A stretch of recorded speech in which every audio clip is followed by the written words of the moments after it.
Hello, everybody. David Shuster here. The great minds of Fox News have done it again. With the fanfare and urgency of a Neanderthal discovering fire, a Fox News anchor reported this. Gas prices are now negative under this administration, almost to the $3 mark. Gas prices are negative? First of all, that makes no sense. No gas station in America is paying customers to fill up their tanks. Secondly, did you see the on-screen graphic for this breaking news on Fox? The Fox graphic shows the national average today is $3.07 a gallon. A year ago, it was $3.08 a gallon. So gas has dropped 1 cent, 1 penny. It's a difference so small you could lose it between the cushions of your couch. But on Fox News, a 1 cent drop in gas under Trump is both momentous and divine. Anchor Sandra Smith followed up that hysteria with this slobbering question. How much do you believe they will continue to go down? The president is talking about, I think I've heard him talk about $2 gas.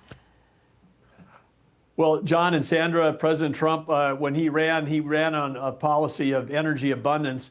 Trump also ran on an approach of lies in abundance, and that continues. So are you ready? Costs are way down. Gasoline is going to be hitting $2 pretty soon, or around $2. Gasoline is at $2.70 now. No, even according to Fox News, the average price of gas is $3.07, a penny less than a year ago. Grocery prices, though, are up. Trump's own government statistics show that inflation is up, and every poll shows U.S. consumer confidence has plunged way down. Are people saying they're anxious about the economy? Why are they saying that? I don't know that they are saying. I think polls are fake. We have the greatest economy we've ever had. We will have over $20 trillion come into our economy, and it's largely because of my election, but it's also largely because of tariffs. $20 trillion from tariffs and new investment? The annual gross domestic product, GDP, your measure of all U.S. economic activity in a single year, is just under $30 trillion. But Donald Trump insists his tariffs have brought in 2/3 of that amount. Recently, Politico reported the administration has brought in about $200 billion in tariff revenue so far this year, cash the president and members of his cabinet have boasted as a sign their tariff hikes are succeeding and have suggested they can now use at their discretion. Actually, they can't, but that's a different issue. Now, to be fair, $200 billion in tariff revenue is not nothing, but it's not $20 trillion. Now, how about the investments that are coming into the United States? Headline, CNN last month, fact check, Trump's $17 trillion investment figure is fiction. Even the Trump administration claims it's half that, or about $8 trillion, though even that Trump figure is dubious. Quote, $600 billion from EU firms, even though the European Union has made clear that this is merely an estimate of potential private investment, not an actual commitment. $600 billion from Saudi Arabia, even though the Saudis' vague $600 billion pledge encompassed both investments and trade, not simply Saudi investment in the U.S. $500 billion from India, even though the two countries have said the $500 billion is a goal for bilateral trade, not Indian investment in the U.S. $1.2 trillion from Qatar, even though the White House previously announced that Trump's agreement with Qatar is to generate $1.2 trillion in economic exchange between the U.S. and Qatar, not for Qatar to invest $1.2 trillion in the United States. $1.4 trillion from the United Arab Emirates, even though this is a vague pledge, more than double the size of the UAE's gross domestic product. $1 trillion from Japan, even though Japan's actual pledge is $550 billion. But never mind the trillions and Donald Trump's delusions. Back to Fox News. It would be charitable to call Fox's triumphant reporting on gas prices a misunderstanding.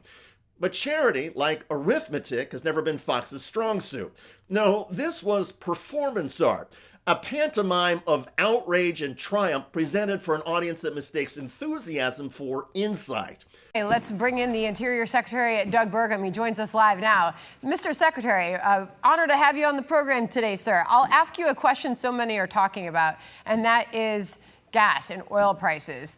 The anchor's tone was one of high seriousness, as though she were announcing the discovery of a new continent or the cure for cancer, not the statistical equivalent of lint in the nation's pocket.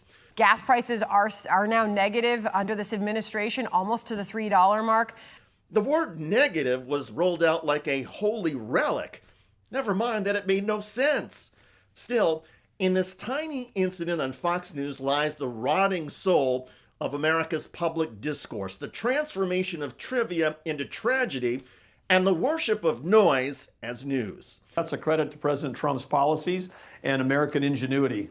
Mr. Secretary, I want to circle back to where I started, and specifically, I made sure that I looked up that. I had heard President Trump mention $2 gas potentially could happen. It was at a press conference in Tokyo where he said, we're going to see $2 gasoline pretty soon, he said. The average Fox News viewers, lulled into stupefaction, nod gravely, believing that he or she has glimpsed the inner workings of the Trump economy, when in truth, the viewer has merely watched the latest act in the long-running comedy of Fox News. In this world, gas is negative, Trump has triumphed, and Fox News continues to dance on the grave of common sense. By the way, Republican House Speaker Mike Johnson is getting slammed across the political spectrum over this. Probably lots of questions, but I'm going to get a lot of my own questions answered later today, so stay tuned for more. Thanks so much. And that was Republican House Speaker Mike Johnson on this day walking out of the room rather than taking questions from reporters. When will the House be back in session? Will the House match the Senate and pledge to take a vote on extending healthcare tax subsidies? What is the schedule for Adelita Grijalva's swearing in? No answers. Mike Johnson apparently still hiding. Refused to even answer a single question today. That's extraordinary. Even pro-Trump Republicans are slamming Speaker Johnson. Mike Lindell's streaming channel, Lindell TV, noted on X, according to House gallery rules, the Speaker is expected to take at least one question.